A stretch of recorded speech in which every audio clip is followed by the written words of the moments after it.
The imagery in this story is absolutely stunning. The confrontation at the Kyonglin banquet, emptying out the top scholar's mansion. The trap set with fake coral, every scene is as vivid as a storyboard. At the Chuanglin banquet, the newly appointed top scholar Jiu Beishen publicly smashed the jade pendant that symbolized our love. He wrapped his arm around Princess Yongying's waist, his gaze contemptuous. Shen Tinglin, don't think you can latch on to me just because you threw some dirty money around. A lowly merchant's daughter like you isn't even worthy of carrying the princess's shoes. I smiled and casually had my accountant start working the abacus. Since Lord Gu looks down on my dirty money, then please cough up everything you've eaten, worn, and used that came from me over these 10 years, principal plus interest. 50,000 taels total cash payment. He couldn't come up with the money, so I ordered immediate enforcement on the spot. That night, the newly appointed top scholar was stripped down to just his underwear, shivering in the cold wind. The next day, I brought 300 household guards and even had the main gate of the top scholar's mansion removed. The Chuanglin banquet was held at the Imperial Garden, the entire grounds overflowing with radiant splendor. Amid the sounds of strings and flutes, wine cups were raised and exchanged. I stood at the banquet entrance, holding a rosewood box in my hands. Inside, the box was an inkstone, a one-of-a-kind piece I had someone track down from the south, worth a fortune. Gu Beishen loved inkstones. He once said, to do good work, one must first sharpen one's tools. For these 10 years, I had been his sharp tool. The guards at the entrance stopped me. This is a celebration banquet for the newly appointed imperial scholars. Unauthorized persons are not allowed to enter. I straightened my sleeves, speaking calmly. I am Lord Gu Beishen's fiancé here to deliver a congratulatory gift. The guards exchanged glances, their eyes carrying a trace of mockery. Lord Gu's fiancé. Lord Gu is admiring flowers over there with Princess Yongying right now. Who the hell are you? I said nothing. Me gaze simply pierced through the crowd, looking toward the center of the banquet. Gu Beishen wore a brand new crimson official robe, looking spirited and proud. Standing beside him was a lavishly dressed woman. The two stood very close, whispering about something that made the woman cover her face and laugh softly. That was Princess Yongying, the current emperor's most beloved niece. As if sensing the commotion here, Jiu Beishen turned his head. The moment he saw me, the smile on his face froze. Replacing it was undisguised disgust and panic. He strode over quickly, not even bothering to excuse himself from the princess. What are you doing here? His voice was kept very low, carrying reproach. I raised the box in my hand. You won first place in the exams, so I came to congratulate you. Gu Beishen swatted my hand away. I couldn't hold the box steady. It fell to the ground with a bang. A corner of the rosewood box split open, and the inkstone inside rolled out, breaking into 2 halves. The surroundings instantly fell silent. Everyone's gaze gathered over. Gu Beishen didn't even glance at the inkstone, only staring at me intently. Shen Tinglin, this isn't your shop reeking of fish and money. This is the Kyonglin banquet. There are no commoners here. You came running over dressed like this. Are you trying to make me lose even more face? I looked down at my own clothing. A moon-white long dress made of shoe brocade. Nothing improper about it. But in Gu Beishen's eyes, as long as my surname was Shen, even my breath reeked of money. Princess Yongying walked over. She looked me up and down, fanning herself with a round fan, asking casually, Baiken, is this that merchant's daughter you mentioned who sponsored you? Gu Beishen immediately changed his expression. He bowed respectfully, his tone deferential and gentle. Yes, princess. Her family runs a silk business in Zhongyan. Back then, seeing me in dire straits, she helped me out a bit. I never expected she'd use that favor to make demands and chase me all the way to the capital. Helped out a bit. Use that favor to make demands. I laughed. These 10 years my Shen family provided for his food and clothing, paid for his education, funded his examinations. When his old mother fell gravely ill, I was the one who hired a famous doctor to extend her life. When he needed connections for the imperial examinations, I was the one who paved the way with gold and silver. From his mouth, it became a dismissive, helped out a bit. I bent down and picked up the shattered inkstone from the ground. Since Minister Gu puts it that way, then this marriage agreement doesn't count anymore? Gu Beishan let out a cold laugh. He pulled out a jade pendant from his chest. That was the token of love I gave him when I came of age at 15 back. Then he was still a poor scholar who vowed solemnly that this jade was like his heart, and he would never betray me. Crack. The jade pendant was smashed hard onto the bluestone slab, shattering into pieces. Gu Beishan pointed at the fragments on the ground, his voice rising as if deliberately saying it for all the nobles present to hear. Shen Tinglan, take a good look. I, Gu Beishan, am a disciple of the sage. I read the books of sages, I cultivate righteous spirit. You reek of money, only calculating petty profits. Letting you enter my door would taint my family's reputation and defile a scholar's integrity. Forget being a wife. You are not even worthy of being a concubine. Take your things and get lost. Princess Yongning laughed out loud. She covered her mouth with a round fan, her eyes disdainful. Miss Shen, do you understand? People should have self-awareness. A toad wanting to eat swan meat, that is just a story in books. Laughter erupted all around. Those talented scholars and beauties who were just discussing eloquently were now all watching my humiliation. I didn't cry, nor did I make a scene. I just calmly looked at Gu Beishan as if looking at a completely bad debt that had gone sour. Fine, I nodded. Since Lord Gu wants to settle accounts clearly, then let's settle them properly. I turned around and beckoned to the outer edge of the banquet. Steward Zhao, bring up the account books. Steward Zhao, who had been waiting outside the door, came running in with quick steps. In his hands he held a thick account book, and in his other hand he carried a golden abacus. Gu Beishan frowned. What do you want to do? You still want to embarrass yourself here. I took the account book and opened the first page. Lord Gu is right. Even blood brothers need to settle accounts clearly. Since the engagement is cancelled, naturally the effort and capital the Shen family invested in Lord Gu must be recovered with interest. I am not talking about feelings. I am only talking about money. Gu Beishan acted as if he'd heard some kind of joke. He flicked his sleeves with a disdainful look on his face. So that is what this is about. That bit of stinking money from your Shen family.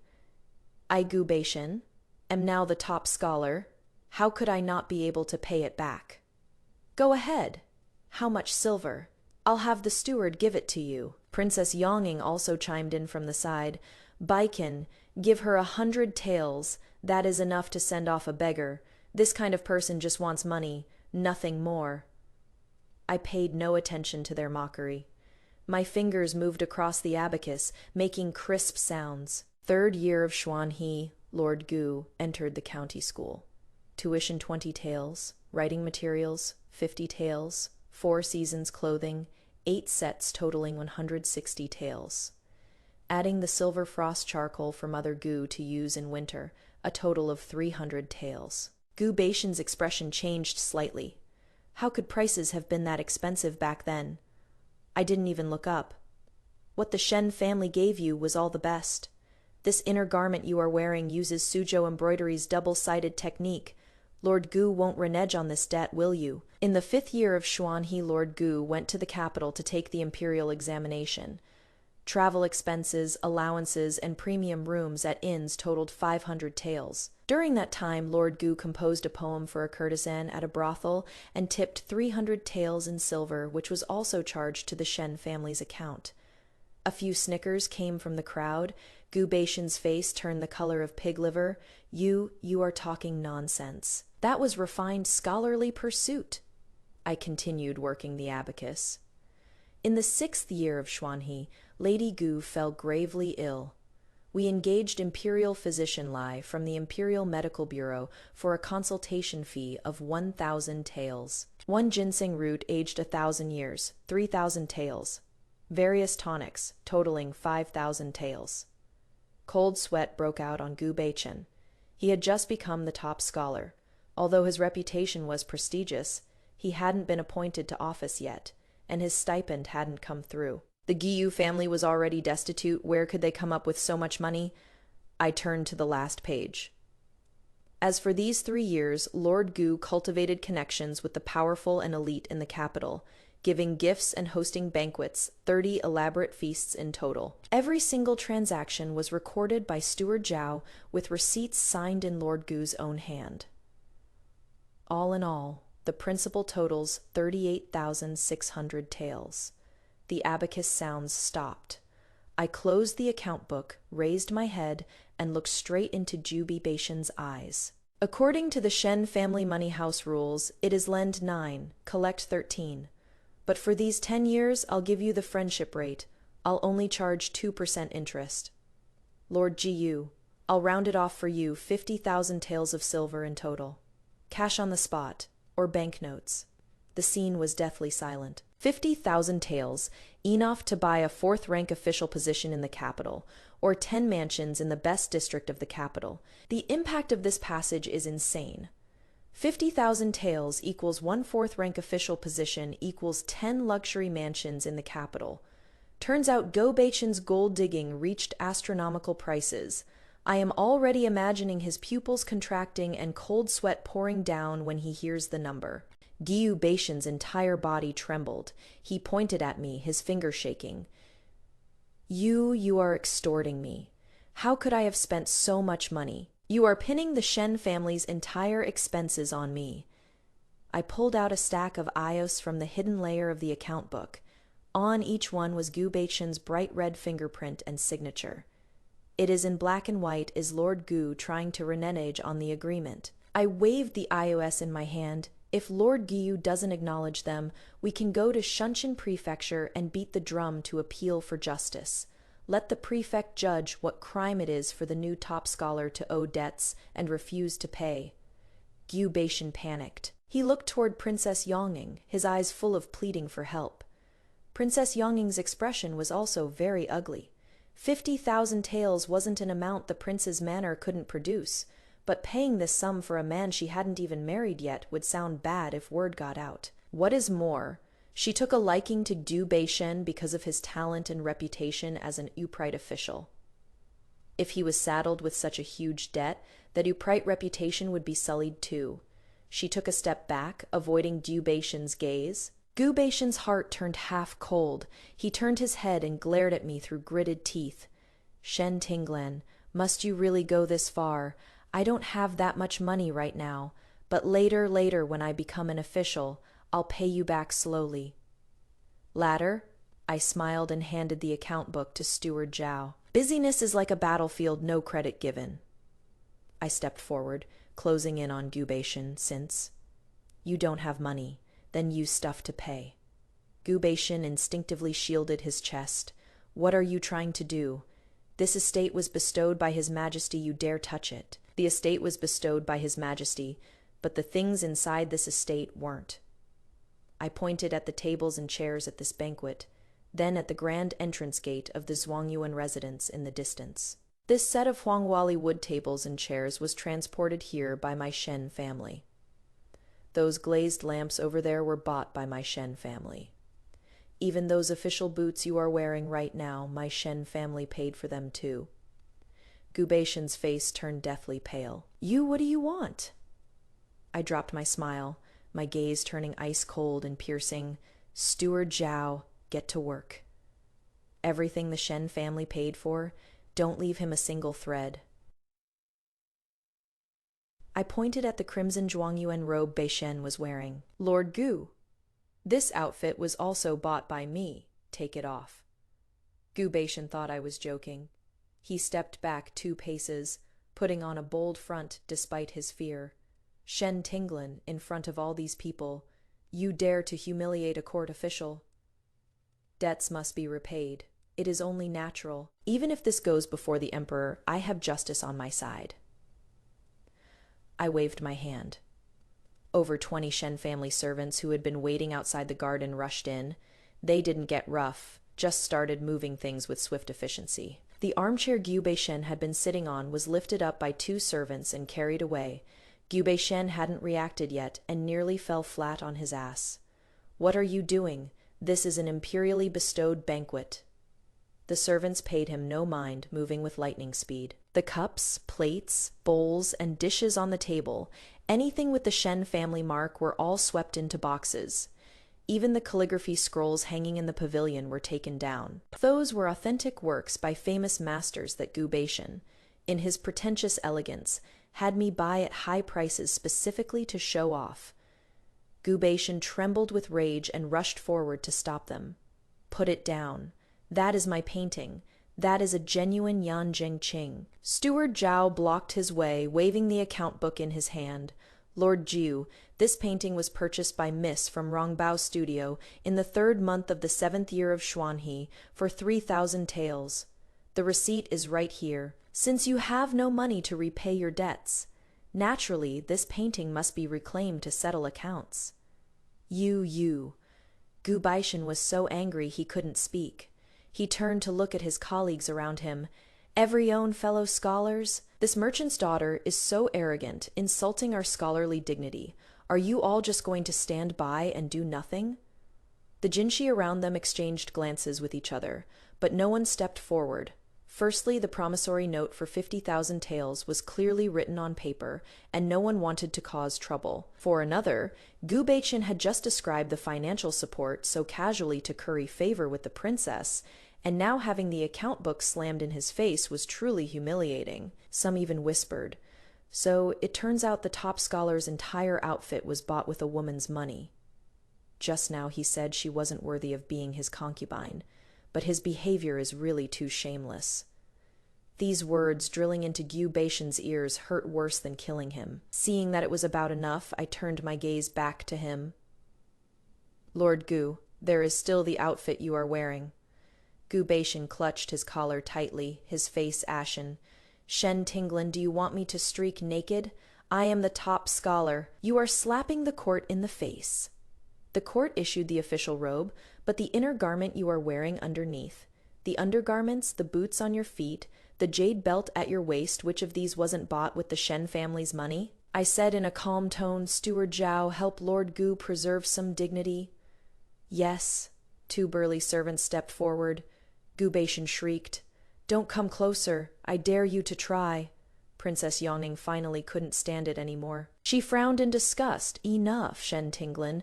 Don't you just want money? This princess will pay it back for him."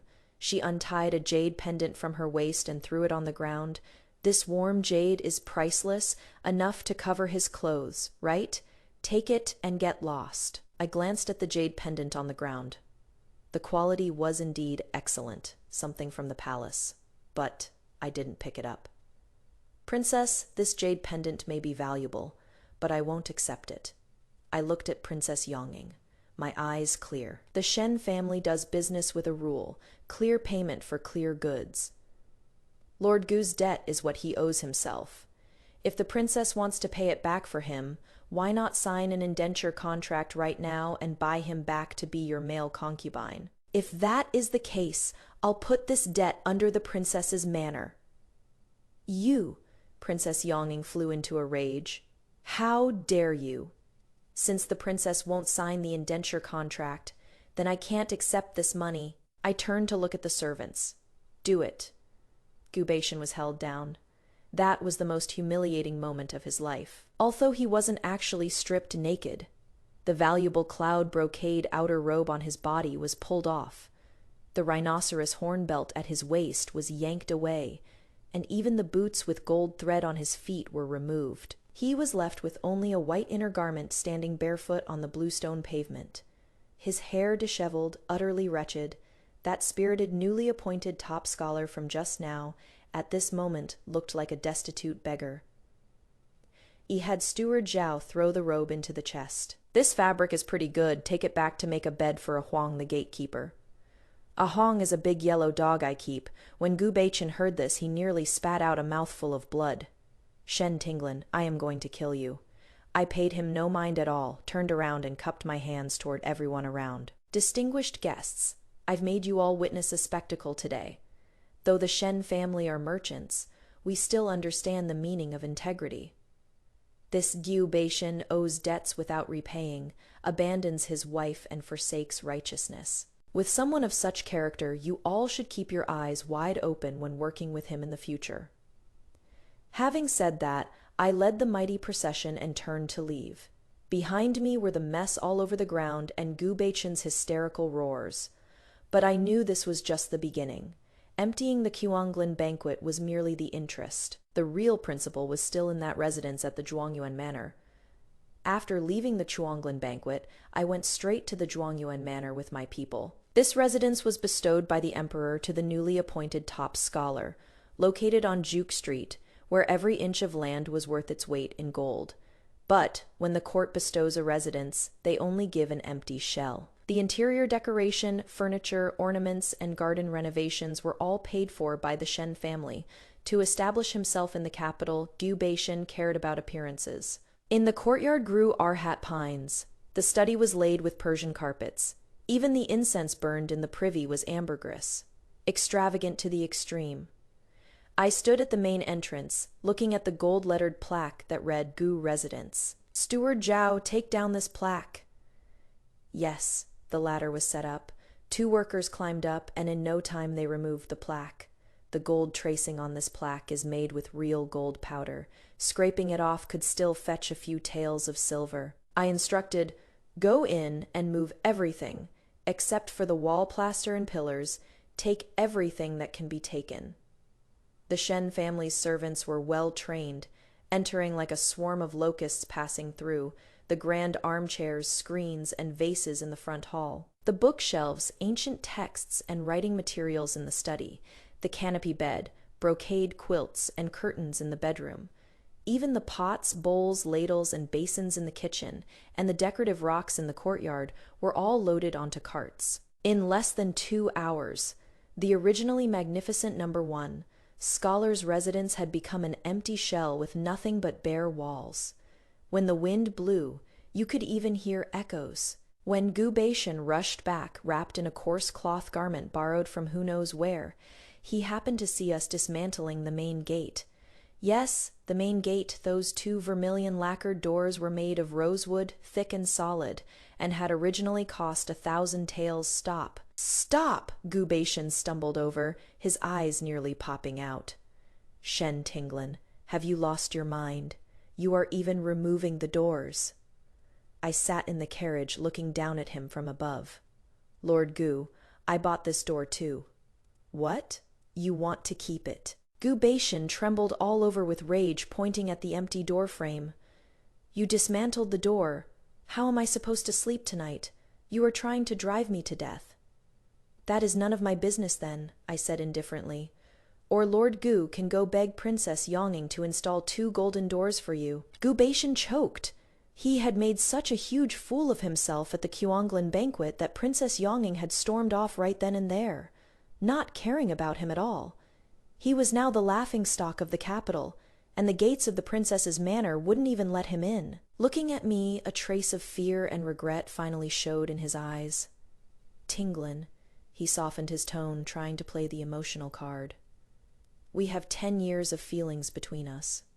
Must we really make it come to this? I know you are angry. I was confused just now. Give the things back to me. Let's talk it out properly, okay? I am the top scholar after all, with a limitless future ahead. Doing this won't do you any good either. The Shen family is just a merchant household after all. If you offend the officialdom, how will you do business in the future?" Threatening me, I laughed. "Lord Gu, you may have gotten one thing wrong. The Shen family that could lift you up to become the top scholar can naturally also trample you into the mud. These 10 years. What I gave you wasn't just money, but connections too."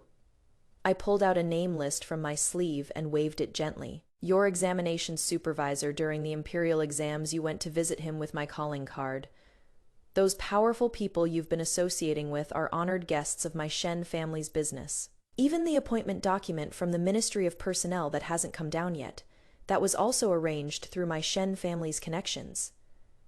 Gyubei Shen's pupils suddenly contracted. He had always thought those people valued his talent, never imagining that behind it all was the shadow of the Shen family. You. What do you want to do? Right in front of him. I tore that list to shreds. The paper scraps fluttered down, as if performing his last rites. Starting today, the Shen family won't be serving you anymore. Gubei Shen! I want to see how many more days you can last as the top scholar without the Shen family's money and connections. I lowered the carriage curtain. Return to the manor. The carriage wheels rumbled into motion. Through the gap in the carriage window, I saw Gubei-chan slumped on the ground, staring blankly at the empty gate. The setting sun stretched his shadow long, making him look particularly desolate. But this still wasn't enough. I wanted him to know what true despair felt like. Upon returning to the Shen family's villa, I immediately summoned all the managers. Pass the word down. All shops under the Shen family name in the capital are to refuse doing business with Gubei Shen. The rice shop won't sell rice. The fabric store won't sell cloth. The pharmacy won't fill prescriptions. Also, spread the word that anyone who dares help Gubei Shen out is going against the Shen family. Manager Zhao hesitated. Miss, isn't this going too far? After all, he is still an official. I picked up my teacup and blew on the foam. An official. An official who can't even afford pants, who would take him seriously. I want him to know that in this capital city without money, he is not even worth a dog. The next day, word spread throughout the capital. The newly crowned top scholar Gubei Ken was not only a freeloader but also a scoundrel who didn't pay back his debts. The incident of him having his clothes stripped off at the Kyunglan banquet was turned into jokes, widely circulated in tea houses and taverns. I heard that when he went to the Ministry of Personnel to report the next day, the Vice Minister of Personnel used illness as an excuse and left him standing at the gatehouse for the entire day. At noon, unable to bear his hunger, he wanted to buy a steamed bun from a street vendor. But when the bun shop owner saw it was him, he fed the buns directly to a dog. Feeding these buns to a dog, at least I can hear it bark twice. Feeding them to a heartless bastard would dirty my hands. Gubei Shen's reputation in the capital was completely ruined. Gubei Shen held out for 3 days. During these 3 days, he lived in that empty house that didn't even have a door, slept on straw, and ate cold water with steamed buns. Not only did the Princess of Yongning refuse to see him, she even sent someone to deliver a letter telling him to return everything she had given him before. Gubei Shen had nowhere to turn. On the 3rd night, he came to the Shen family's villa. This time, he no longer had his previous arrogance, nor his so-called scholarly integrity. He knelt at the gate, crying bitterly. Tinglin, I was wrong. I was really wrong. I shouldn't have been possessed, shouldn't have listened to that princess's instigation. The only one I love in my heart is you. Forgive me. Let's make up. Okay, I won't call off the engagement. We'll get married tomorrow. I'll make you the champion's wife. The rain was pouring hard. He knelt in the rain, soaked through like a drowned dog. I sat in the warm pavilion, watching this scene through the window. In my hand, I was playing with a new jade pendant, its quality 100 times better than the one he had smashed. Steward Zhao stood behind me. Miss, should we have someone drive him away? No need. I said indifferently, let him kneel. If we don't let him kneel long enough, how will he know what pain feels like?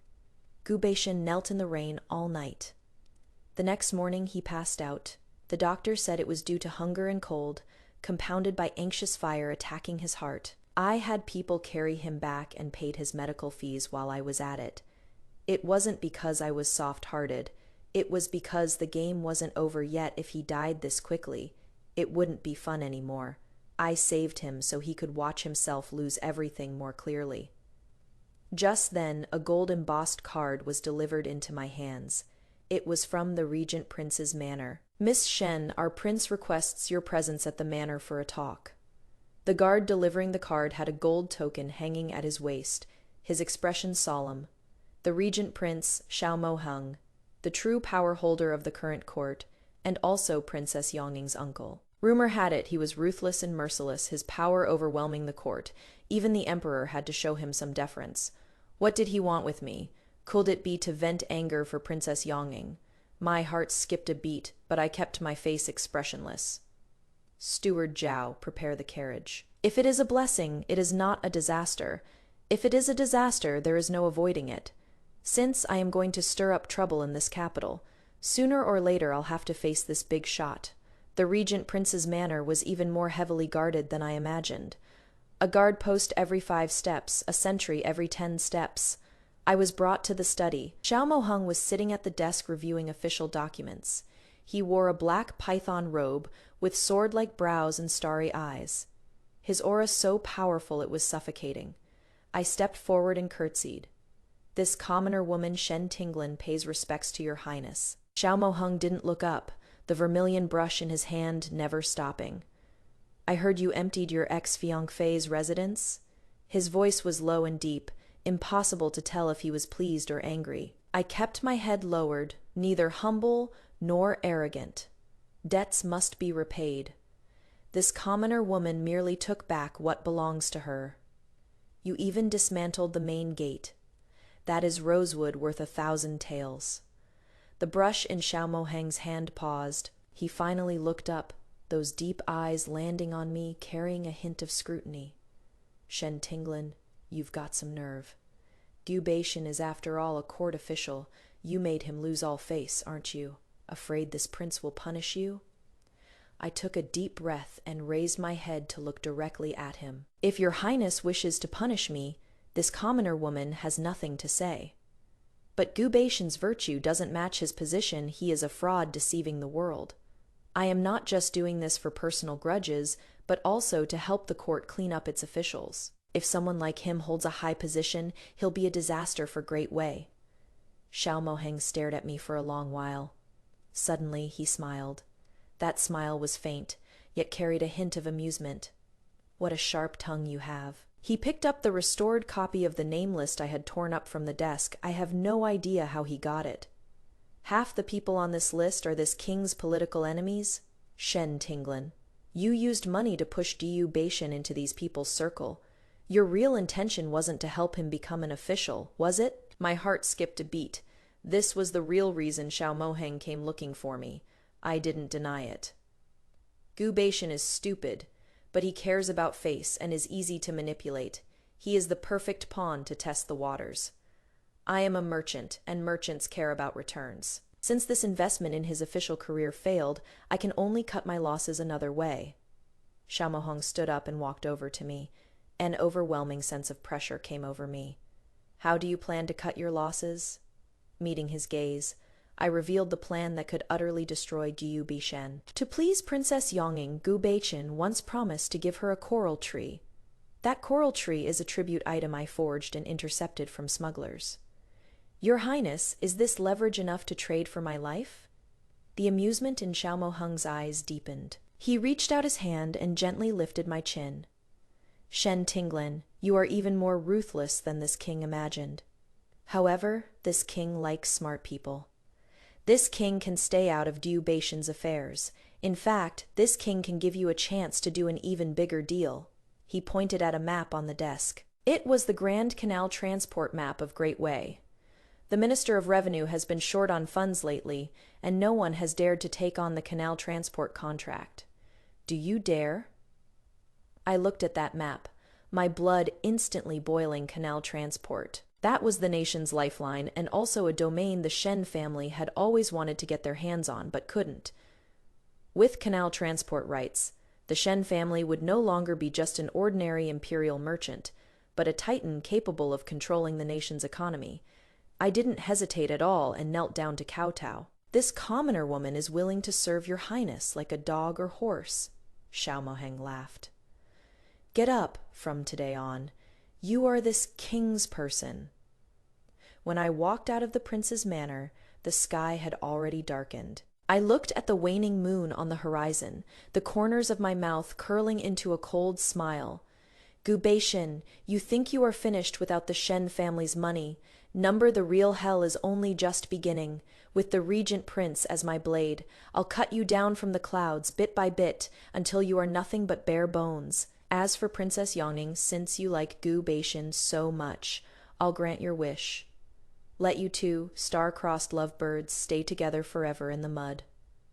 The documents for taking over the canal transport came down very quickly. 3 days later, the Shen family's merchant flags were planted all over the docks of the Grand Canal from Beijing to Hangzhou. Yi stood in front of the warehouse at Tongzhou Dock, watching the workers carry grain sacks like ants. Each sack of grain meant silver flowing into the Shen family's accounts. The privileges given by the regent were very useful.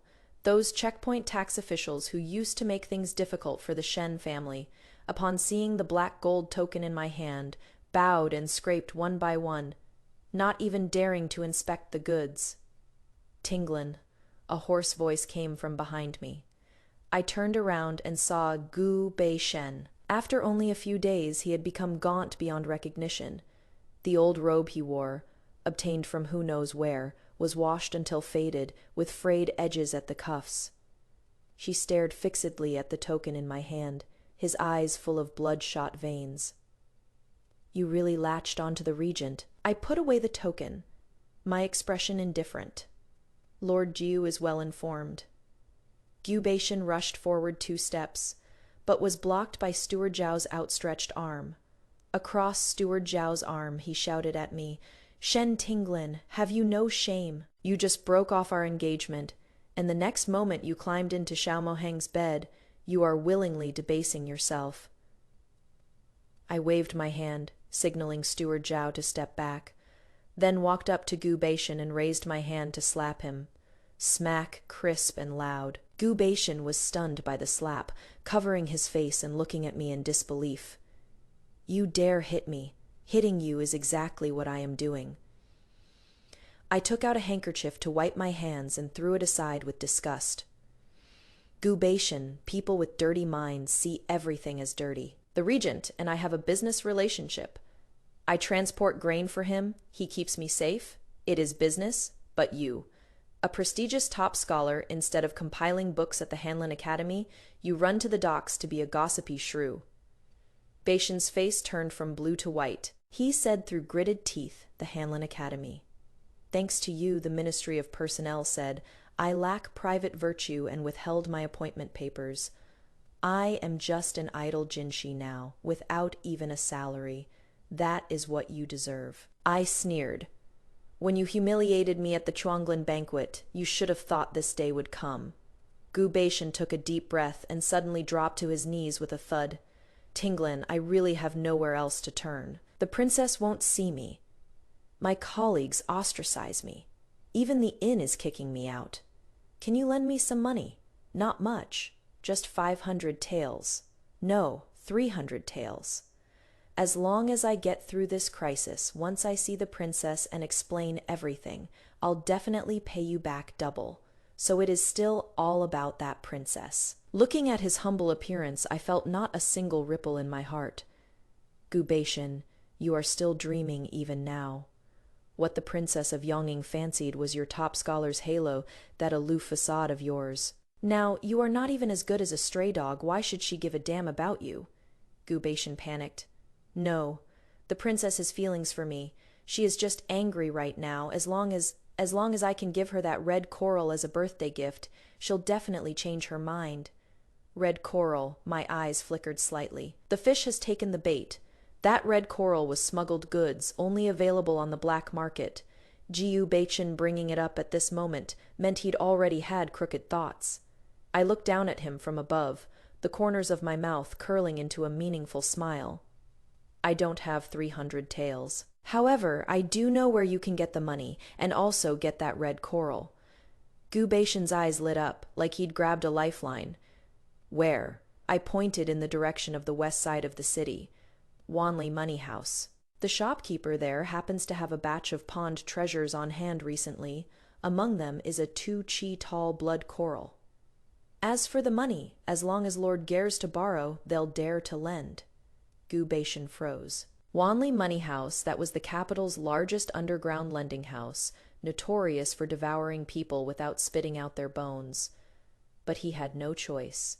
He looked at me, a trace of viciousness flashing in his eyes. Shen Tinglan, you are ruthless. He scrambled up and stumbled toward the west side of the city. Watching his retreating figure, Steward Zhao asked in a low voice, "Miss, isn't Wanli Money House secretly controlled by us?" I nodded. "Pass down the word. No matter how much he borrows, give it to him. Set the interest at 5%. Also, prepare that special red coral." Princess Yongying's birthday banquet was set for 3 days later. For those 3 days, Jiu Beishan was like a madman trying to raise money. Of course he didn't go to Wanli Money House to borrow at first. He didn't dare. He first went to sell his few remaining books, then went to the pawn shop to pawn that jade pendant he'd picked up from the princess. But that jade pendant was an item from the palace. The pawn shop didn't dare accept it at all. In the end, forced with no other choice, he could only go to Wanli Money House. I sat in the money house's secret room, watching the scene in the main hall through the crack in the door. Gu Beishan sat in the chair, his hands shaking badly. The manager across from him pushed a contract over with a beaming smile. "Master Du, 5,000 taels of silver, 1 month loan period, 2,000 taels interest. If you can't pay it back, you'll have to use your life to settle it. You see it clearly." Gu Beishan swallowed. 5,000 taels, that was the price to buy that blood coral. It was also his only chance to turn things around. He bit through his finger and pressed a bright red fingerprint on that loan agreement that was like a contract of servitude. "I'll sign. As long as the princess forgives me and I become the prince consort, what are a few thousand taels?" His eyes flickered with the madness unique to gamblers. The moment he got the silver note, he smiled. A smile both sinister and twisted. He immediately turned around and bought from the shopkeeper that blood coral covered with red cloth.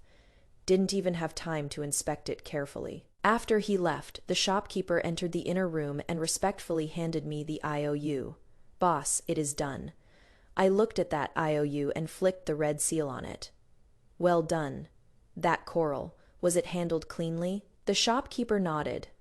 "According to your instructions. It is dirty goods that flowed out from the last batch of confiscated tribute items, with the Imperial Household Department's steel stamp at the bottom that wasn't ground off completely." I smiled with satisfaction. "Privately hiding tribute items, reselling Imperial gifts. In great way.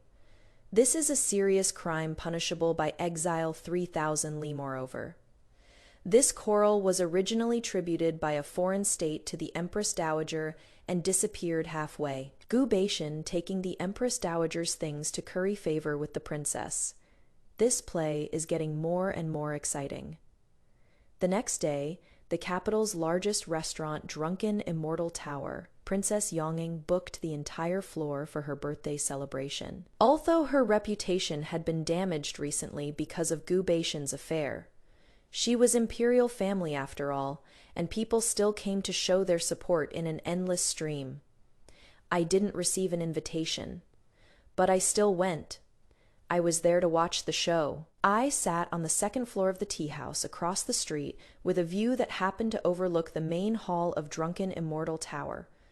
At the third quarter of the noon hour, Jiu Beishan arrived.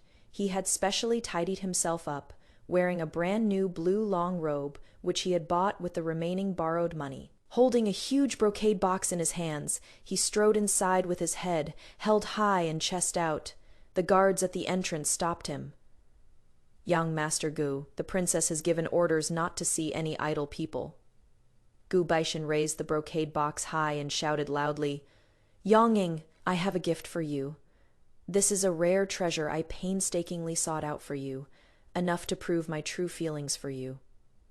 His voice was very loud, causing passers-by to stop one after another. Princess Yongying upstairs heard it. She walked to the railing, looking down at Jiu Beishan from above. Her eyes carried a bit of disdain, yet also a bit of vanity. After all, having a Zhuangyuan who was willing to live or die for her, even if he was a down-and-out Zhuangyuan, could greatly satisfy her vanity. "Let him in." Princess Yongying waved her hand. Gu Beishan was overjoyed, rushing in while holding the box. I put down the teacup in my hand and said to Steward Zhao beside me, "Go notify the Minister of Justice. Tell him that the batch of stolen tribute goods has been found." Inside the drunken immortal tower, wine cups were exchanged in celebration. Gubei-shin stood in the center of the main hall, becoming the focus of everyone's attention. He enjoyed this feeling very much. He felt that he was about to reclaim everything that belonged to him. Princess Yongning sat in the main seat, casually sipping her wine. Gubei-shin, you say this is a rare treasure. If what you bring out is not presentable, this princess will charge you with the crime of great disrespect. Gubei-shin was brimming with confidence. Princess, rest assured, this item is blood coral from the depths of the Eastern Sea, 2 feet tall, entirely crimson red, symbolizing the princess's boundless fortune. With that, he yanked off the red cloth. Hiss, a chorus of gasps echoed all around. That coral was indeed extremely beautiful. Its color was like blood, crystal clear and translucent, with branches spreading out as if still swaying in seawater. Under the lamplight, it refracted an eerie radiance. Princess Yongning's eyes went straight. Though she had seen plenty of fine things, blood coral of this quality was rare even in the palace. Good! What a treasure! She stood up, walked down the steps, circled the coral twice, and finally showed a smile on her face. It is hard to believe a poor scholar like you still has this kind of thoughtfulness. Gubei-shin trembled all over with excitement. He had won his gamble. As long as the princess likes it, Bei-shin would brave mountains of blades and seas of flames without hesitation. He looked at Princess Yongning with deep affection, trying to take her hand. This time, Princess Yongning didn't dodge. Her vanity was greatly satisfied. Seeing how sincere you are, I'll let bygones be bygones. Grant him a seat. Gubei-shin was overjoyed. He straightened his back, looked around, his gaze sweeping provocatively over those who had mocked him before, as if saying, "See, I, Gubei-shin, am a superior person again." Just then, a commotion of footsteps came from downstairs. Ministry of Justice on official business. Idlers step aside. A group of constables in official uniforms rushed up, led by none other than Minister Li of the Ministry of Justice. The originally lively banquet instantly fell silent. Princess Yongning frowned. Minister Li, today is this princess's birthday. What do you mean by barging in with your men? Minister Li cupped his hands, his expression serious. Princess, please forgive me. This official received a tip that a batch of stolen tribute items from the palace appeared at drunken Immortal Tower. His Majesty is furious and ordered this official to investigate strictly. Tribute items? Princess Yongning's heart skipped a beat. What tribute items are here? Minister Li's gaze swept past the crowd and locked firmly onto that blood coral in the center of the hall. He strode over, crouched down, and carefully examined the base of the coral. Ominous premonition surged in Gubei-shin's heart. He tried to stop him, but was shoved aside by a constable. Don't move. Minister Li pulled out a special magnet from his chest and held it against the coral's base. Click, a soft sound. The wax-sealed spot on the base cracked open, revealing a line of steel stamp underneath. Minister Li sneered coldly and read aloud in a loud voice. Xuanhe Year 9, Tribute from the Southern Seas, crafted internally. These 8 characters struck Gubei-shin's skull like 8 thunderbolts. The entire venue erupted in an uproar. It is a tribute item. It really is from that batch of stolen tribute. My God, Gubei-shin actually dared to sell tribute items. But this is a beheading offense! Gubei-shin's legs went weak, and he collapsed to the ground. Number, impossible. I bought this. I bought it at Wanley Money House. He stammered incoherently in his defense. Minister Li stood up and waved his hand decisively. Guards, seize the suspect Gubei-shin for stealing tribute items. This coral as stolen goods is to be confiscated as well. I am wronged. I've been wronged. Gubei-shin was pressed to the ground by 2 constables, struggling desperately. His hairpin fell off. The new clothes he just bought were also torn, and he shouted like a madman. Princess, princess, save me. This was a gift I bought for you. He shouldn't have shouted. With that shout, Princess Yonging's face instantly turned deathly pale. Privately possessing tribute items was a serious crime. Although she was a princess, she couldn't bear this responsibility either, especially in front of so many people. If the emperor found out, even she would be implicated. She suddenly stepped back several paces and pointed at Gu Beichen, shrieking, "What nonsense are you spouting? This princess had no idea this was a tribute item. It is you. You are the treacherous scoundrel trying to frame this princess. Lord Li, this person has sinister intentions, actually using stolen goods to slander imperial relatives. His crime deserves harsher punishment. Take him away quickly. This princess doesn't want to see him again." Gu Beichen froze. He looked at the woman who had been smiling sweetly at him just moments ago, but now was avoiding him like the plague, even stepping on him while he was down. "Yonging, how can you say this? I only borrowed from loan sharks for your sake." "Shut up." Princess Yonging grabbed a wine cup from the table and viciously smashed it into Gu Beichen's face. "Who told you to borrow it? Does this princess lack for anything you could provide? You are vain and greedy yourself, and now you want to drag this princess down with you." Wine mixed with blood flowed down Gu Beichen's face. He finally despaired. He turned his head, searching for something among the crowd of onlookers. Then he saw me. I stood at the stairway entrance, quietly watching this scene unfold, my eyes calm, as if watching a dying ant. "Shen Tinglin!"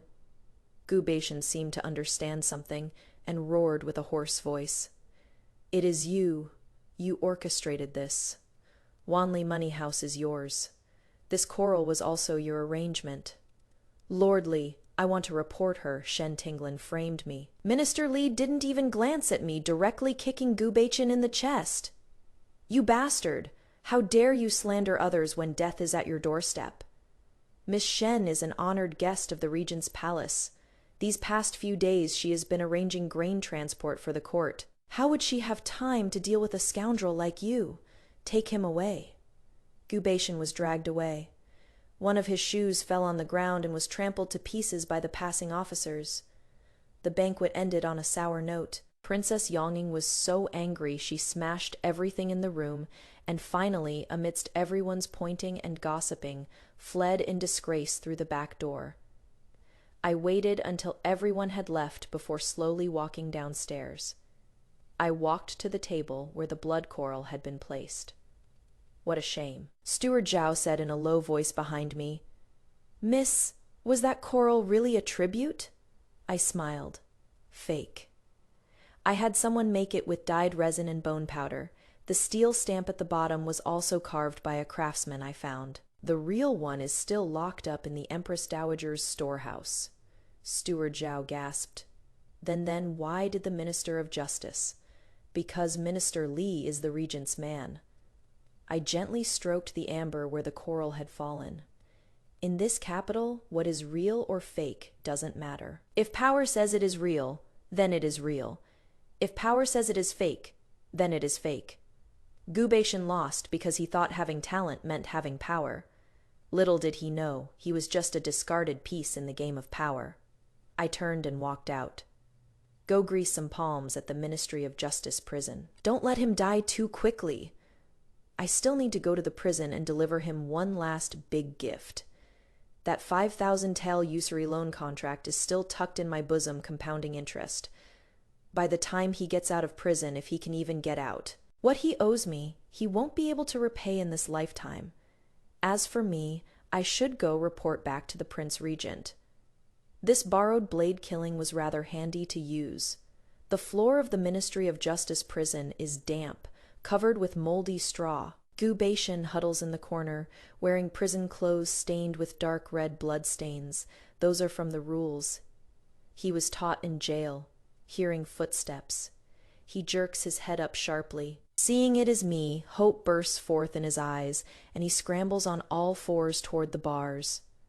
"Tinglin, Tinglin, you came to save me, right? I knew you still have feelings for me. Go beg the Prince Regent, as long as I don't die. I'll listen to everything you say from now on. I'll work like a dog for the Shen family." He reaches out, trying to grab the hem of my dress, Steward Zhao steps on his hand with one foot and grinds it hard. Aha, Gu Beishan screams and pulls his hand back. I have someone bring me a chair and sit down across the bars. Gu Beishan, I am here to settle accounts with you. I pull out from my sleeve that loan contract he signed at Wanli Money House and unfold it before him. See it clearly. 5,000 taels principal, 5% interest, with the compound interest over these past few days, plus your overdue penalty fees, you now owe me 10,000 taels. Gu Beishan's eyes widened as he stared at that bright red fingerprint on the IOU. Wanli Money House, you own it, I nodded. Not just Wanli Money House. That blood coral was also something I had someone sell to you. Oh, and let me tell you a secret. That coral is fake, made from bone powder and resin. The steel stamp at the bottom is fake too. Gu Beishan froze. His expression shifted from shock to stupor, and finally to utter madness. Fake, fake. You used a fake to get me thrown in prison. Shen Tinglin, you venomous woman, how ruthless you are! He grabbed the bars and shook them frantically, roaring as he tried to charge out and bite me. I watched him go mad with calm composure. Ruthless. Gu Beishan, weren't you ruthless when you humiliated me at the Chuanglan banquet? When you took my money to please other women, when you climbed up by stepping on my face, weren't you ruthless then? I am just taking back what you've owed me all these years, one thing at a time. Gu Beishan collapsed limply to the ground, his eyes vacant. Why would the Prince Regent help you? Someone of his status. How could he possibly take an interest in you, a merchant's daughter? Because I am useful. I stood up and smoothed out my sleeves. In your eyes, I am a merchant's daughter reeking of copper, but in the Prince Regent's eyes, I am the money bag that can fill his national treasury. Gu Beishan, you pride yourself on being noble and look down on money. But in the end, you borrowed from loan sharks for money, bought fake tribute items for money, and it is also because of money that you ended up in this situation today. Your proud integrity is worthless. I turned and walked out. You just stay here and atone for your sins properly. I've already spoken to the jailer. If you die in here, there'll be no one to repay the debt, so they'll keep you alive. Alive in a state worse than death. Behind me came Gu Beishan's desperate howls. Shen Tinglin, just kill me, kill me. I didn't look back, because I knew that for someone like him, stripping away his hope would make him suffer more than killing him. Gu Beishan was sentenced to exile 3,000 li and penal servitude. But he hadn't finished repaying the money he owed me, so I had someone send him to the harshest quarry on the frontier. That place was the Shen family's property. He would spend his whole life moving stones there until he repaid the 10,000 taels of silver. Based on his wages, it would take about 200 years. After dealing with Gu Beishan, it was Princess Yongling's turn. Although she cleared herself at the birthday banquet, her reputation was mostly ruined because of this incident. But that wasn't enough. I wanted her to know what the consequences were for offending the Shen family. When the first snow of early winter fell, the Shen family issued a supply ban order. All Shen family establishments in the capital refused to sell any goods to Princess Yongling's residence. At first, Princess Yongling didn't take it seriously. Isn't it just a few shops? This princess has plenty of money. I'll just go buy from other places. But she soon discovered that things weren't that simple. She wanted to buy silver frost charcoal for the winter and ran to every charcoal shop in the entire city. But when the shopkeepers heard it was for the princess's manor, they all shook their heads saying they had no stock, because 80% of the charcoal shops in the capital belonged to the Shen family, and the remaining 20% didn't dare offend the Shen family for her sake. She wanted to make new clothes, but all the brocade shops and clothing boutiques in the capital refused to take her orders. Even the pastry shop she loved most on ordinary days closed its doors to her maidservants. Half a month later, Princess Yongling's manor ran out of charcoal. The pampered and spoiled princess shivered in her room from the cold and could only burn inferior black charcoal for warmth, which made smoke that brought her to tears. She finally couldn't take it anymore. On this day, my carriage was passing through Vermilion Bird Street. Princess Yongling brought people to block my carriage. She wore an old winter coat, her face frozen blue-green, completely devoid of her usual arrogance. "Shen Tinglin, what exactly do you want?" "I am a princess. Imperial kin. You dare treat me this way. Do you believe I'll have Uncle Chop off your head?" I lifted the carriage curtain, holding a hand warmer in my hands, draped in white fox fur that was worth a fortune. Warm as spring, forming a stark contrast with her shivering in the cold wind, the princess exaggerates. I smiled faintly. The Shen family only does small business, and not wanting to do business with the princess, how does that become a capital offense? Besides, the Prince Regent handles countless affairs daily. He probably has no time to deal with trivial matters, like the princess not being able to buy charcoal. Princess Yonging bit her lip, tears spinning in her eyes. She had indeed gone to beg the Prince Regent. But Xiao Moheng only said one thing: if your skills aren't up to par, don't go out and embarrass yourself. She knew she had already been abandoned by her family. "Shen Tinglin, I'll give you money. Double, no, triple. Can you have someone deliver the charcoal?" She finally lowered her noble head. I looked at her and shook my head. "Princess, I don't lack money. I remember at the Chuanglin banquet, the princess said I was a toad lusting after swan meat. Looking at it now, without those fine clothes and silk, without those servants attending to you, this swan called princess isn't really any nobler than this toad of mine." I lowered the carriage curtains, Steward Zhao. "Let's go. Tell all the shopkeepers in the city that whoever dares to privately sell even a single needle to the princess's manor, they can forget about surviving in the capital from now on." The carriage rolled over the snow, leaving behind a deep wheel rut. Princess Yonging collapsed, sitting in the snow, wailing and crying. Too bad tears are the most useless thing. This is a truth I understood 10 years ago, 3 years later. The Great Way's borders were pacified. The grain transport was smooth, and the national treasury was full. The Shen family became the well-deserved Great Way's first imperial merchant. I was no longer that Shen Tinglin who only knew how to embroider in the inner quarters, but the head of the Shen family who controlled the nation's grain lifeline. Even the emperor, when he saw me, had to politely call me Master Shen. On this day, I finished inspecting the shops in the south and returned to the capital to report. The convoy was grand and imposing, stretching for miles. The common people of the capital lined the streets to watch, all wanting to catch a glimpse of the head of the Shen family. When the carriage reached the city gate, it suddenly stopped. "What is going on?" Steward Zhao reported outside the carriage window. "Miss, there is a beggar blocking the road asking for food. The guards have already driven him away." "A beggar?" I paid it no mind and was about to tell them to continue on our way. Suddenly, that beggar shouted, "Dinglin, it is me. I am Baishan." The voice was hoarse and rough, like it had been scraped with sandpaper, but I still caught a trace of a familiar tone. Me heart stirred. "Stop the carriage." I lifted the carriage curtain. In the muddy water by the roadside, a person in tattered rags was sprawled. He was missing a leg. His face branded with the character prisoner in gold. His hair tangled together like wild grass. Reeking of foul odor, he was being pinned to the ground by the guards. That was Gu Beishen.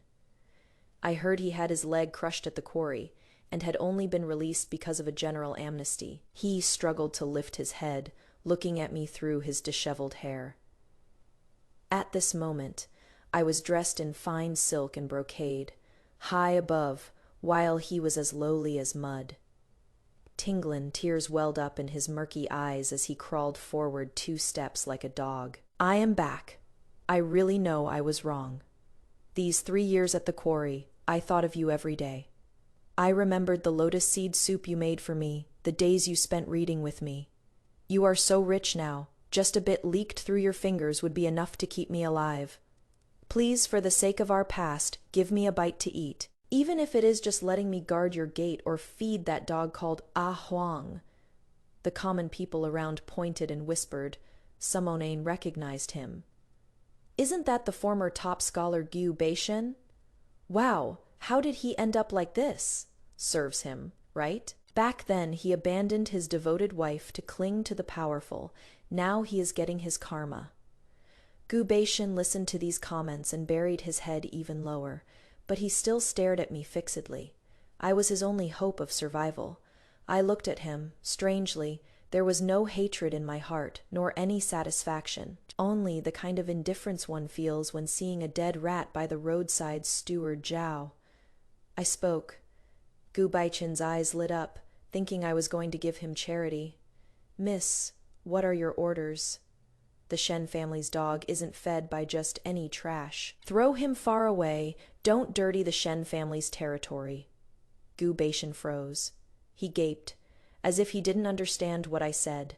It wasn't until the guards dragged him away like a dead dog that he finally reacted, letting out a heart-wrenching scream. Shen Tinglin. You can't treat me like this! I am the top scholar. I have talent. I am the star of literature descended from heaven. You'll get your comeuppance. You'll definitely get your comeuppance. The voice grew fainter and fainter until it disappeared into the noisy crowd. I lowered the carriage curtain and leaned back against the cushion again. I picked up a newly delivered account book.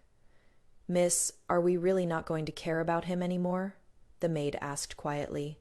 I heard he can't even squeeze into the beggar's den now. He'll probably freeze to death on the streets tonight. I turned a page of the account book, my tone flat. Everyone has to pay the price for their own choices. He hasn't settled the accounts for these 3 years yet, but I smiled. A dead man's debt. Let's just write it off as a bad debt. The carriage continued forward, heading toward the Shen manor that symbolized supreme wealth and power. That night, a heavy snow fell over the capital. The next morning, the street sweeper found a frozen corpse beside the stone lion outside the Shen manor's main gate. The corpse was curled up in a ball, still clutching half a moldy steamed bun in its hand. The gold-branded character, prisoner on the face, had been soaked pale by the snowmelt. When I heard this news, I was playing chess with the Prince Regent. Xiao Mo Heng placed a piece on the board, looking at me with an ambiguous smile. Your enemy is dead. Aren't you happy? I looked at the situation on the board and placed a white piece, capturing a large portion of his black pieces. Your Highness jokes. A dog frozen to death on the roadside. What is there to be happy about? Compared to that, I am more concerned about next year's grain transport pricing. Xiao Mo Heng laughed heartily. He held my hand, his eyes full of admiration. Shen Tinglan, you truly are born to do great things. With Dewei's purse strings in your hands, this prince can rest easy. I looked at the vast white snow outside the window. 10 years ago, I thought love was the sky and Gu Baichen was the earth. 10 years later, I finally understood.